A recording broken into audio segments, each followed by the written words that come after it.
because do you track macros? No. Neither of us track macros. It's working out pretty well. Say so. Especially for you.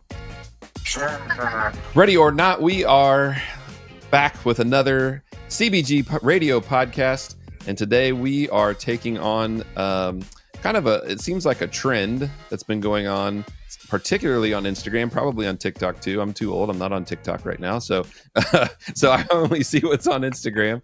But it's this trend of people talking about what they eat each day, right? And they have like a specific kind of why they are sharing it. So we're going to kind of talk about why they are sharing it.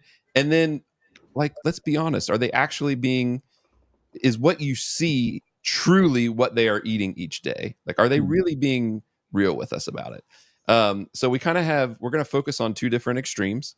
And so we'll get started on this first extreme here. There we go. All right. So it says, what I eat in a day as a fat person who doesn't want to lose weight. Okay. So there's this trend about, I don't know. We'll talk about it. Let's watch it first. What I eat in a day as a fat person who doesn't want to lose weight. The first thing I have every morning is a cup of coffee because I do in fact have a caffeine addiction.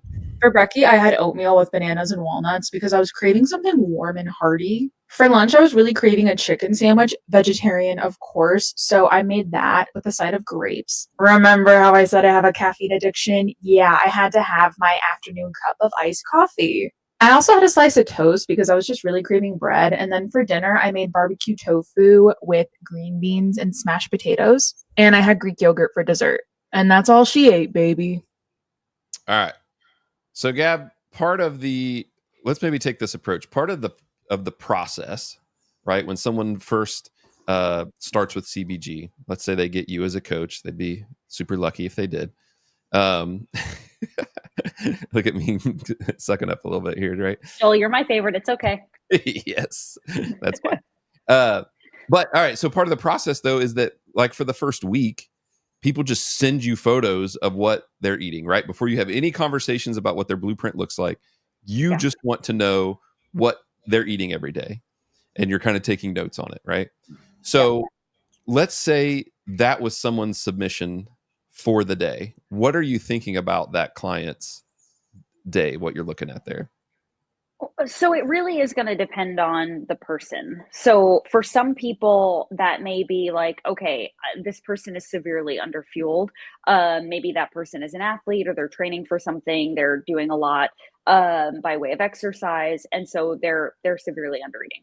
If that person though is somebody who is overweight, or they are not training a lot and, they have a mostly sedentary lifestyle, that may be, higher calories than what they actually need. The thing that I think more often than not, if what they're showing me doesn't align with what their like metrics are saying, like their weight compared to their height and their activity level, then I would feel like this is not a typical day. And sometimes what happens is when people know they're sending their food to a nutrition coach, they get a little bit self-conscious, or they try to like make it look as good as they possibly can. And then we're not getting the full picture of what a regular day looks like. And so I try to break down that barrier as early as possible to be like, there is no judgment. I just need to know what you're doing so I don't like ruin your life when I make your first blueprint. So I have an idea of kind of what your body is used to, so it's not a shock. But in this instance, it does seem like this is either a fabrication or just one really good day in a sea of days that maybe don't look like that typically. Mm-hmm. Yeah, because that's kind of what I was going for then, and asking that question is like, okay, so then how real do you think that actually was in a day? So Justin, what you got any thoughts on that? Yeah, this whole day of eating thing can be very misleading for people on the internet because we know it's not one day or one meal that makes the difference. This day in particular could have looked pretty good. I would say it's pretty low on protein overall, lower on calories in general. Definitely a deficit if she ate like this 7 days a week, but she's not trying to lose weight. So I think, if and I don't know, maybe she is losing weight and she's not trying to lose weight. I don't know any of the other metrics, but I can just go off of what she said, which is she's not trying to lose weight. So I'm assuming she's either at maintenance or gaining weight over time. That this typical day is not representative of her full diet.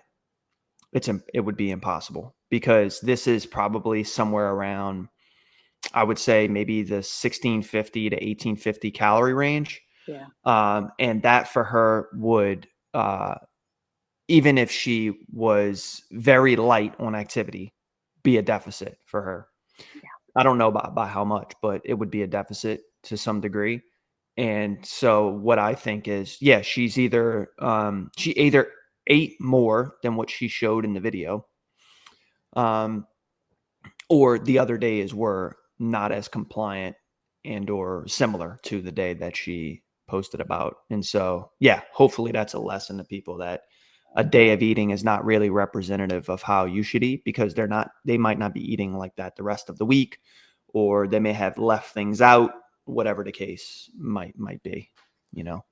And so the one thing that I like in watching some of these videos as we were going through them to kind of decide, on the topic, what are your thoughts on like the motivation for posting these? Like, what's the message that they're trying to portray? Like, I'm like so confused. But every time that I watch one, I'm just like, I don't understand what the point of it is. Like, I don't get it. So like, do you guys have any thoughts on like what this is trying? Like, what is this trend about? Yeah, I mean, as somebody who is chronically online, I can tell you that a lot of times when the people who are very much in like the fat acceptance movement are posting these things, it's very much like a message of, look, my body is entirely, I look this way due to genetics. It has nothing to do with what I eat, because I eat less than what thin people eat. And so, like, the idea that they're trying to portray is that their circumstance is sort of out of their control, and that they're eating whatever they want, and this is just what they want, and it's not that much. And so their body is completely, they're void of personal responsibility for this. And then I think, we'll go into this again, but on the other side, there are people who are on the lower weight side who maybe are restricting, and they're trying to portray like, look, I eat the same amount as everybody else. My metabolism is so good that I'm so thin, whatever. But I think people are trying to set this stage, right, that they are doing, quote unquote, what they're supposed to be doing, and that their body or what they look like or their body composition is just completely out of their control. And I don't believe that. Yeah. I think it's people are still stuck in like the meal plan. I can follow what someone else does and be successful. So that's why one reason people are posting it, right? They're like, oh, I can follow that exact thing, and that's good for me, but we just explained why that's not, right? Like why you wouldn't want to do that. I think the only thing you can draw from, because other like influencers do it. So someone might want to know, like Danielle Brandon has done that before. She explains everything she eats in a day, right? As an athlete and blah, blah, blah. But the message from her is not eat like me, right? Or anything like that. It's more of just like, hey, I know you guys like to see what I do, and, with what I do to fuel my body appropriately. And so, hey, but if you like some of these recipes and things like that, draw inspiration from that and incorporate it into your own with your right portions and whatever, right? And that's what I would say is appropriate, right? Like if you like a meal, that someone creates, like recreate it for yourself, Yeah. So that brings up a thought then, that maybe this is just a counterculture to those types of posts of fitness people posting what they eat in a day. And so they're like, oh, well, I'm going to counter that with what I eat in a day, and I'm not trying to lose weight. Kind of like maybe it's just kind of like a, I don't know, I don't know if the intention is to like put a middle finger to that, but maybe it's something along that lines. Yeah. Yeah. I also think like, voyeurism is really popular on the internet. Like people just want to know, I think for a long time it was very curated and like very staged. And now people are kind of leaning into this like more behind the scenes stuff. And so people are really interested in what other people are like eating or like how they organize their closets or whatever, like these things that seem very menial that we all kind of do that at one point was not really all that like interesting. And now people really want to know. That sort of behind the scenes content does way better than like the staged, curated, like perfect, whatever. Yeah. All right. Let's look at the other side of this this spectrum, I think we can call it maybe. So we had a large body, and then here we have someone that she has hashtag model. So apparently she's a model. What I eat in a day as a model. Being a model. Yeah. Oh wait, let me get the screen size right. This is different than the other ones for some reason. All right. Hey everyone, this is Realistic What I Ate in a Day being a model. In the morning, I only drank my medicine because I got a little sick. Then I had to go to my agency to make some new snaps. Right after that, I went to my university and I picked up some cappuccino on the way over there. While studying, I ate some apple and half of my protein bar because I didn't like it at all. It just tasted like soap to me. And in the evening, I decided to go to the restaurant that serves Korean food. It looked really nice in there. I got me some noodles, which are called rapoki. It was a little bit too spicy for me, that's why I couldn't finish the whole portion, but it was really delicious. As a dessert, I got me the cacao from their special Christmas menu, and you can actually eat the cup which cacao is served in. To me, it is such a great idea, and it was so tasty. The cup tasted like the oatmeal cookie, and cacao was so sweet and delicious, and the meringue on top, everything was so perfect. And that's all I ate today. All right. Interesting. So I think to me, it's like this side of it is probably because she's accused of not eating, right? Or like extremely under eating. So like, is this her way of saying, oh no, wait, look, I eat. I actually eat stuff. Right? That's what I said. Yeah. Yeah. So I mean, it's almost like, and this is a pretty extreme case, right? I mean, it's almost like her voice is even so weak that because of her under eating. So I don't know what any additional thoughts on this side of the coin, I guess, of it. I just think everything on the internet is fake. Like everything on the internet is fake. And that's okay. It can be, right? Who cares? It's just entertainment.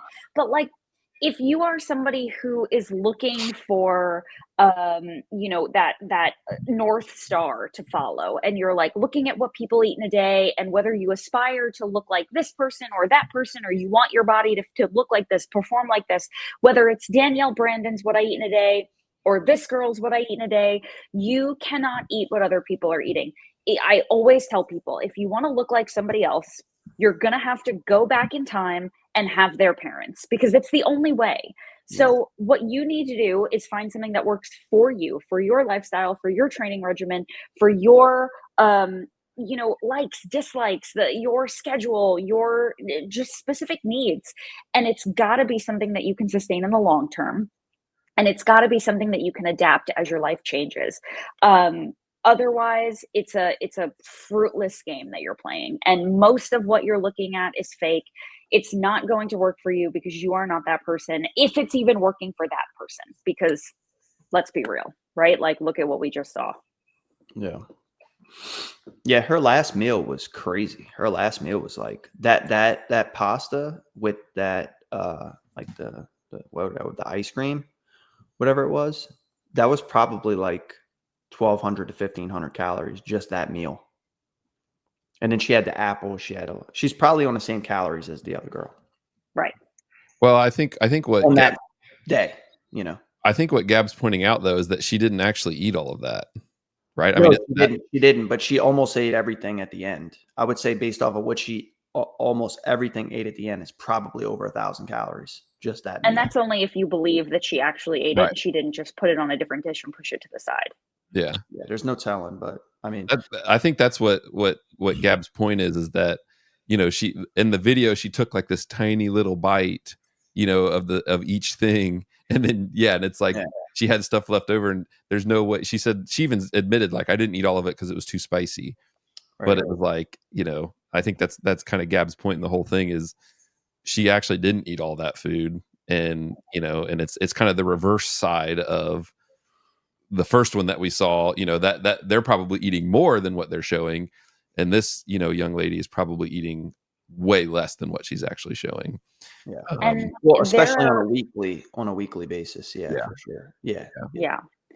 And there are so many examples of this too. And like, we talked about this in one of our very first episodes of this podcast, but like, this is my big problem with Danny Spiegel and the crumble cookies, right? Where it's like, if you have significantly more muscle mass than the average human, not even average woman, right? Average human, you can get away with eating something like that. And it's not going to interrupt your weight as much as it would a regular person. If you're even really eating that, which jury is still out. Are you actually going to crumble and getting a cookie once a week or a box of cookies and eating them over the course of, I doubt it. For so many reasons, right? So again, it's this idea of people pushing this narrative of, oh, eat this. This is what I eat. Or like, it's okay to eat this. And and it's like, you just really have to get in touch with your goals, your needs, your interests, your lifestyle, your likes, dislikes, and create something that is sustainable based around those things. Because trying to follow somebody else when somebody else is likely not even really A, telling the truth, and B, being consistent with what it is they are showing, then, you're just stuck in a world of aimless wandering. Yeah. We seem to be picking on Danny Spiegel a lot, but Gab and I talked about this one time where we were kind of like, there's no way that they actually ate that ice cream, and it looked like it's like, like melting and stuff. Like it was just the photo of it. So yeah, she could definitely get away with eating some higher calorie stuff like that. How often she does, I would say, I don't know, but. Yeah. All right. Well, any final thoughts before we wrap this up? That's all I got for you in terms of what we picked out. But so that will end it for today then, I think. So there you go. So don't believe everything you see on the internet. Shocking, right? and don't be so easily influenced by others. We'll stick to the message of just being consistent. How does that sound? So I like it. All right. Well, I'm Joel. And so for Justin, for Gab, stay consistent out there, people. Quit tracking those macros. And we'll see you next time.